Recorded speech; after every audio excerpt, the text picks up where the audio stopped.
চিরদিনই তুমি যে আমার নাটকটি নিয়ে নেটিজেনদের মাঝে যেমন উত্তেজনা কাজ করছে, তেমনি তোপের মুখেও পড়েছে অভিনেতা অভিনেত্রী।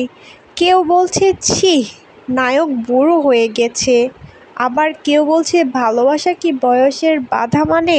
তবে এইবার ধারাবাহিকটি ব্যবসা সফল সিরিয়াল হিসেবে টলিপাড়ায় ব্যাপক আলোড়ন ফেলেছে।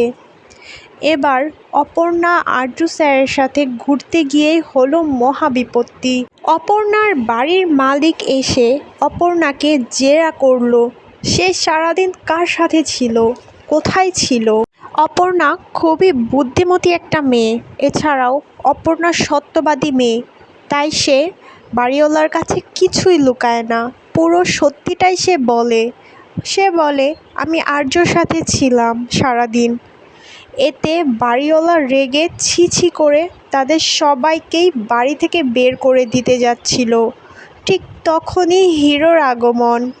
মানে বুঝতে পারলে না বন্ধুরা? তখনই আরজু স্যার অপর্ণার সামনে চলে এলো। এবার ধামাকা পর্ব চলেই এলো, দেখা যাক।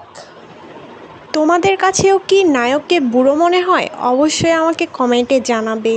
শুধু কাছে পাওয়ার জন্য ভালোবাসা নয়, শুধু ভালো লাগার জন্য ভালোবাসা নয়। ধন্যবাদ।